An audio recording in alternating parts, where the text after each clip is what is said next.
Legendary loot is everywhere in Wonderlands, and that means we're back with more guns you can't afford to miss. Hey there friends, it's Kodiak here. Welcome back to Legacy Gaming. Today, we're talking about 5 more guns worth hunting down in Tiny Tina's Wonderlands.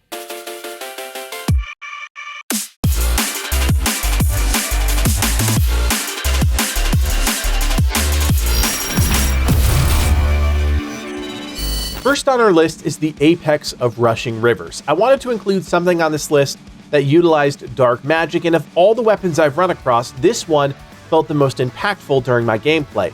Now I will say this is a pre-order weapon, so if you picked up the next level bundle for the game, you'll actually be given this gun, but there are similar weapons out there, such as the Ruby Spite, that you should keep your eyes on. Now the apex of rushing rivers is a Dahlia pistol with a dark magic component, and as you can see, does some pretty high status damage. The gun also features decent base damage, a solid fire rate, and a bigger magazine than you'd expect with one of these crossbow pistols.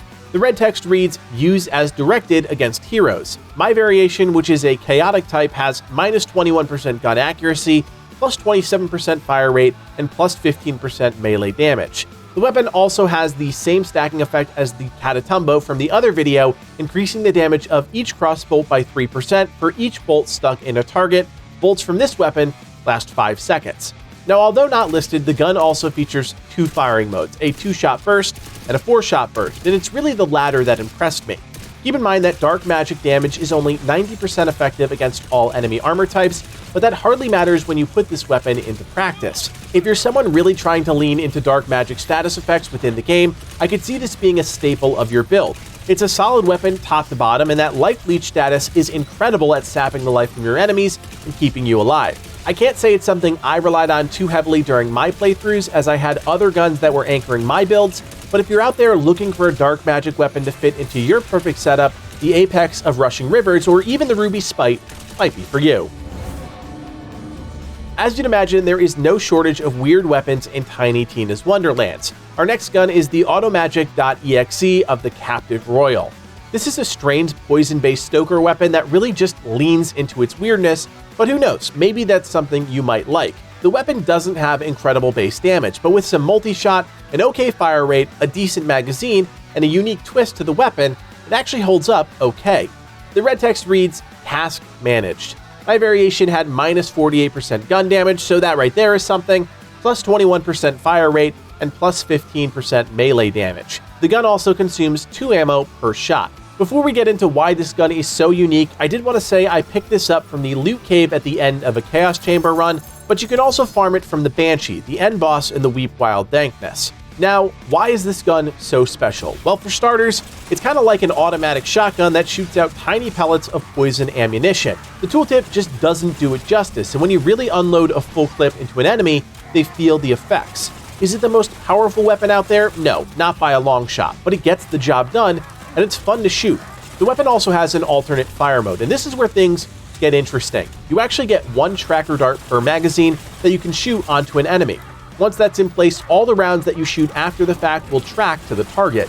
It's a great way to use this gun at a mid or even long range distance if you manage to land your tracker dart shot. It's really just one of those cool, quirky weapons that's fun to play around with, and because you can farm for it, there might be a variation that's stronger than this one, which could have an even bigger impact on your gameplay. How about a good old-fashioned sniper rifle? That's what we're talking about here with Envy. No muss, no fuss, just poison bullets that do some serious damage. This is one of the few weapons in the game that doesn't have any unique modifiers, which you can always tell based on their name. What you see is what you get, and in this case, that's a good thing. This is a black powder weapon that features high base damage, pinpoint accuracy, and a magazine that holds 8 rounds. It's a traditional bolt-action sniper rifle, so here's what you can expect on the other side of the coin: high recoil, a long reload time, and a slower fire rate. The red text reads, "I see things in only 2 shades." Envy has the following bonuses: plus 10% critical hit damage and plus 25% melee damage. The gun also has an added effect: critical hits ricochet 1 bullet at the nearest enemy.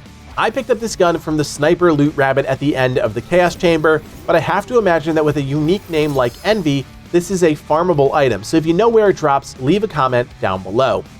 Envy is about as straightforward as it gets when it comes to weapons in Tiny Tina's Wonderlands. It's a semi-automatic sniper that deals high base damage and has about a 1 in 10 chance of inflicting status damage on the enemy. If you're someone that's been looking for a nice long-range rifle, maybe to round out your build, or to play with a group of friends, this is a great pickup. I'll be honest, I haven't been wowed by the snipers in the game so far, but when I got my hands on the Envy, it easily won me over. Another interesting sniper rifle is the antique Greatbow, one that I think is worth talking about.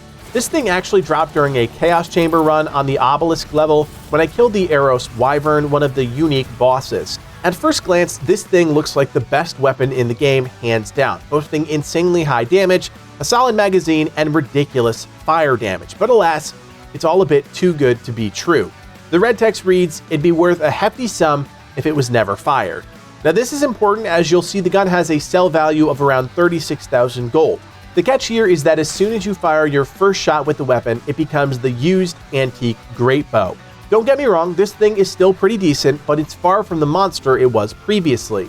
The new red text reads, "What a pity," and I'll admit, that's exactly how I felt when I came back to find my gun wasn't quite as great as I once thought.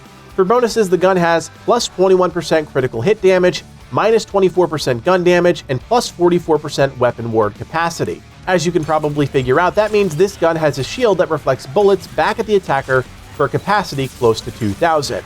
While not quite the same, the used antique Greatbow is still pretty solid, and it acts more like a long-range shotgun than anything else. It's not a single round you're sending downrange, but 7, and although there's a bit of a spread to the bullets, if you're smart, you can make it work. It's a fun weapon to pull out in certain situations, and I can see it being a part of a few different builds. Like I said with the Envy, there's always a place for a sniper on a team, and thus, the used antique Greatbow deserves a spot on this list. Our final entry today is the Wizard Pipe of Murky Depths. This is a legendary Hyperius SMG. It's not the most powerful gun on the list, or deals the most elemental damage, but all around, the pieces work well together, and if you take its base damage, mix in its high magazine capacity, and the potential to farm different variations with better stats, it's a weapon worth tracking down. The red text reads, "Go back to the abyss." Another gun that's relatively straightforward, the Wizard Pipes of Murky Depths is a pea shooter. That's a great weapon to pull into some of the more chaotic run-and-gun style fights within the game. The high handling means less recoil, which means keeping the gun on target when enemies are breathing down your neck is pretty easy. The weapon also touts a front-facing ward that amplifies its damage when attacked, so when the bullets are flying, you're actually getting stronger. To pick up this gun, you'll need to farm the Parasite boss at the end of the Tangle Drift map. It's a pretty low drop rate, and after a few hours farming, I only saw it one time. If you can't get your hands on some of the other legendary Frost weapons, and you're lucky enough to pick up this bad boy, you'll be in good shape. And there you have it, 5 more legendary guns worth hunting down in Tiny Tina's Wonderlands. Once again, I had a blast putting together this list, and if you had a good time or learned something new, do me a solid and hit that thumbs up and consider subscribing to the channel. I'm still planning on tackling some similar videos for things like melee weapons and spells, so stick around because we've got so much more in the works. You can also join us on Discord. We have a section dedicated just for Tiny Tina's Wonderlands, and we'd love to have you join our community of over 20,000 members.